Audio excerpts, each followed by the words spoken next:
இந்த சரவுண்டு சவுண்டில் அடி வாங்கினார்கள் சிம்ம ராசிக்காரர்கள். ஏன் அப்படின்னா, இவங்க ராசியாதிபதி சூரியனே இது நாள் வரை 8ஆம் வீட்டில் போய் அமர்ந்து விட்டது. அதாவது இவர்களே வலிய கொண்டு போய் தங்களுடைய தலையை ஒரு இடத்தில் வைத்தால் எப்படி இருக்குமோ அதற்கு நிகராக பிரச்சனைகள். அது மட்டும் இல்லாமல் என்னன்னா, அதே இடத்துல செவ்வாயும் சேர்ந்து விட்டது. அதே வீட்டில் புதனும் 8ஆம் இடம் அஷ்டமத்தில். அப்போ ஒரு கிரகம் 8ஆம் இடத்திலிருந்து கஷ்டத்தை கொடுத்தாலே ஜீரணிக்க முடியாது. அந்த இடத்துல செவ்வாய்ங்கிறது அப்பா அம்மாவை குறிகாட்டுகிறது, சனிங்கிறது இவங்களுக்கு லைஃப் பார்ட்னரை குறிகாட்டுகிறது, செவ்வாய் சகோதரரை குறிகாட்டுகிறது, புதன் வருமானம் இல்லாத நிலைமை, புத்திசாலித்தனம் இல்லாத நிலைமை, லாபம் இல்லாத நீசமடைந்த ஒரு தன்மையை குறிகாட்டுகிறது. அப்போ என்ன ஆகும்னா, எதுக்கு சண்டை போடுறாங்க லைஃப் பார்ட்னரு, ஏன் சண்டை போடுறாங்க அப்படின்னு தெரியாத அளவுக்கு நிறைய பிரச்சனைகள் வீட்டில். சார் ஏண்டா வீட்டுக்கு வரோம் அப்படிங்கிற மாதிரி ஒரு நிலைமை இருந்தது.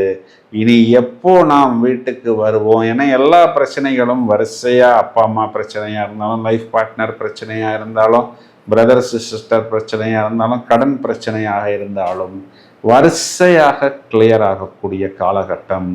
தொழிலில் பிஸி அப்படிங்கிற ஒரு அமைப்பு கண்டிப்பாக ஏற்படும்.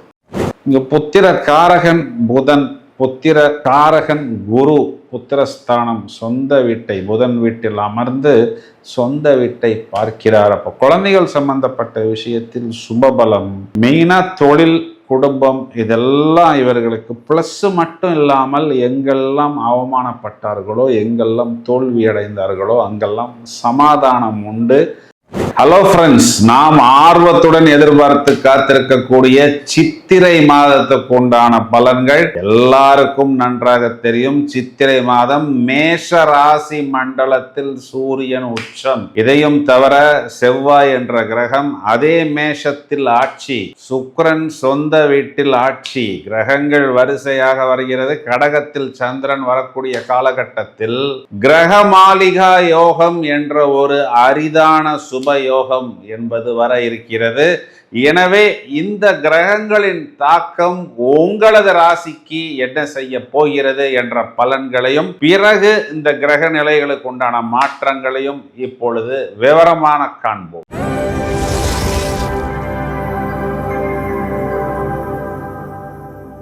சிம்மராசிக்கு பலன் சொல்றதுக்கு தான் ரொம்ப நேரமா காத்து கொண்டிருக்கிறேன். ஏன் அப்படின்னா, சிம்மராசிக்கு தான் அதிகமான ஒரு டானிக்கு, அதிகமான ஒரு ஸ்வீட் பாக்ஸு இதெல்லாம் தேவைப்படுகிறது.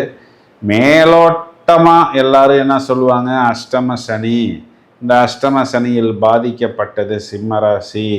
அது நிதர்சனமான உண்மை, அதில் மறுக்கிறதுக்கு எதுவுமே இல்லை. அது மட்டும்தானா அப்படிங்கிற மாதிரி இல்லாமல் இந்த சரவுண்டு சவுண்டில் அடி வாங்கினார்கள் சிம்ம ராசிக்காரர்கள். ஏன் அப்படின்னா, இவங்க ராசியாதிபதி சூரியனே இது நாள் வரை 8ஆம் வீட்டில் போய் அமர்ந்து விட்டது. அதாவது இவர்களே வலிய கொண்டு போய் தங்களுடைய தலையை ஒரு இடத்தில் வைத்தால் எப்படி இருக்குமோ அதற்கு நிகராக பிரச்சனைகள். அது மட்டும் இல்லாமல் என்னன்னா, அதே இடத்துல செவ்வாயும் சேர்ந்து விட்டது. அதே வீட்டில் புதனும் 8ஆம் இடம் அஷ்டமத்தில். அப்போ ஒரு கிரகம் 8ஆம் இடத்திலிருந்து கஷ்டத்தை கொடுத்தாலே ஜீரணிக்க முடியாது.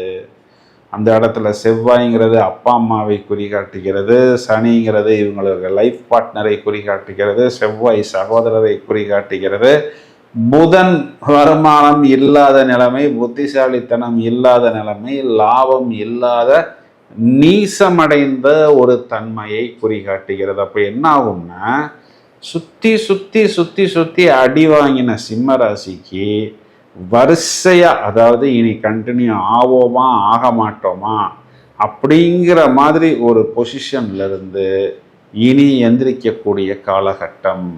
எப்படின்னா, முதல்ல ராசியாதிபதி சூரியன் அப்படிங்கிறவர் இவங்களுக்கு உச்சபலம் பெற போகிறார். அதுவும் என்னன்னா, பாக்கியஸ்தானத்துல உச்சம். ஏதோ சம்மந்தமில்லாத ஒரு 12ஆம் வீட்டில் போய் உச்சமடைஞ்சு என்ன பண்ணுறது, 8ஆம் வீட்டில் போய் உச்சமடைஞ்சு என்ன பண்ணுறது.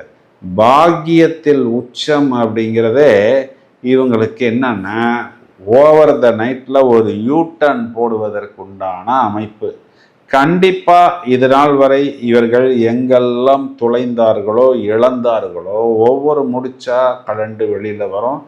பாக்கியத்திலிருந்து 10ஆம் இடத்துல சுக்கிரன் சுபபலம், அமலா யோகம், இது தொழில் சம்பந்தப்பட்ட விஷயம். லாபத்தில் குரு அப்படிங்கிறது இவர்களுக்கு நன்றாக தூக்கி கொடுக்கும். செவ்வாய்ங்கிற கிரகம் சனியை விட்டு வெளியே வரும்போது இவங்களுடைய லைஃப் பார்ட்னர் தெளிவடைந்து விடுவார். அப்படின்னா என்ன அர்த்தம்னா, இது நாள் வரை தெளிவில்லை அப்படின்னா எதுக்கு சண்டை போடுறாங்க லைஃப் பார்ட்னரு, ஏன் சண்டை போடுறாங்க அப்படின்னு தெரியாத அளவுக்கு நிறைய பிரச்சனைகள் வீட்டில். சார் ஏண்டா வீட்டுக்கு வரோம் அப்படிங்கிற மாதிரி ஒரு நிலைமை இருந்தது. இனி எப்போ நாம் வீட்டுக்கு வருவோம்? ஏன்னா எல்லா பிரச்சனைகளும் வரிசையாக, அப்பா அம்மா பிரச்சனையாக இருந்தாலும், லைஃப் பார்ட்னர் பிரச்சனையாக இருந்தாலும், பிரதர்ஸ் சிஸ்டர் பிரச்சனையாக இருந்தாலும், கடன் பிரச்சனையாக இருந்தாலும் வரிசையாக கிளியர் ஆகக்கூடிய காலகட்டம். தொழிலில் பிஸி அப்படிங்கிற ஒரு அமைப்பு கண்டிப்பாக ஏற்படும். ரொம்ப எதிர்பார்த்து காத்திருக்கக்கூடிய அமைப்பு. சித்திரை மாதம் எவ்வளவு வெயில் அடித்தாலும் இவர்கள் குஷியாகத்தான் இருப்பார்கள். குறிப்பாக சிம்ம ராசி சகோதரிகளை எடுத்துக்கிட்டோம்னா, கணவனை குறிகாட்டக்கூடிய செவ்வாய் இந்த மாதம் உங்களுக்கு ஆட்சி பலம். 7ஆம் அதிபதி சாட்டர்ன் செவ்வாயை விலகுவது சுபபலம்.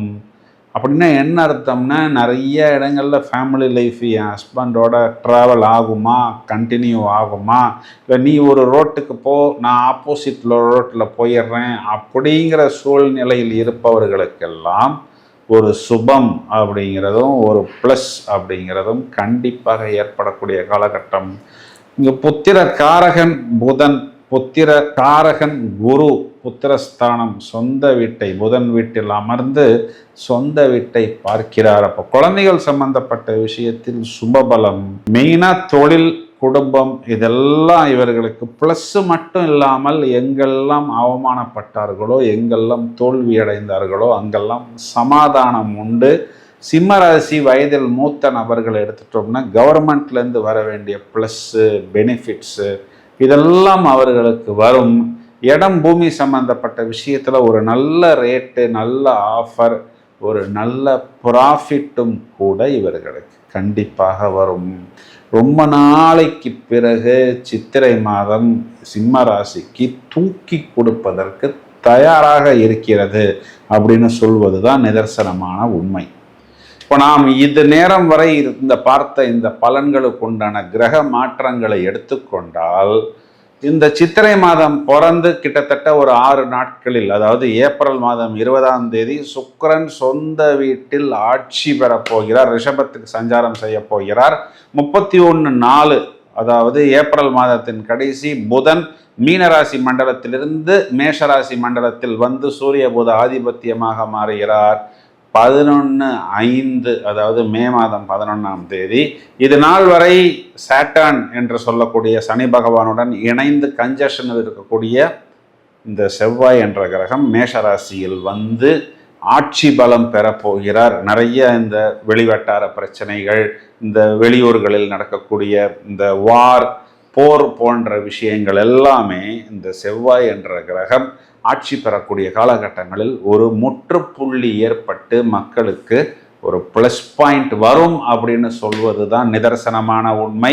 சார் நீங்கள் சொன்ன பலன் எல்லாமே நல்லா தானே சார் இருக்குது, டக்குன்னு முடிகிற மாதிரி இருக்கே என்று நீங்கள் சொல்வது எனக்கு புரிகிறது. அதாவது சுக்கிரன் சொந்த வீட்டில் ஆட்சி பெற போகிறார். இது சில பேருக்கு அமலா யோகமாகவும் சில பேருக்கு மாளவிகா யோகமாகவும் வரப்போகிறது. சுண்டி இழுக்கக்கூடிய சுக்கிரன் உங்களுக்கு அது இழுக்குமா, இல்லை உங்களை போட்டு நன்றாக இருக்குமா, உங்கள் ராசிக்கு என்ன செய்ய போகிறது என்பதை அடுத்த பதிவில் வெகு சீக்கிரத்தில் வெளியிடப் போகிறோம். எனவே நீங்கள் எங்களுடன் இணைப்பில் இருங்கள். இந்த பதிவை உங்களது நண்பர்களுக்கு ஷேர் செய்யுங்கள். வாழ்த்துக்கள். Thank you friends.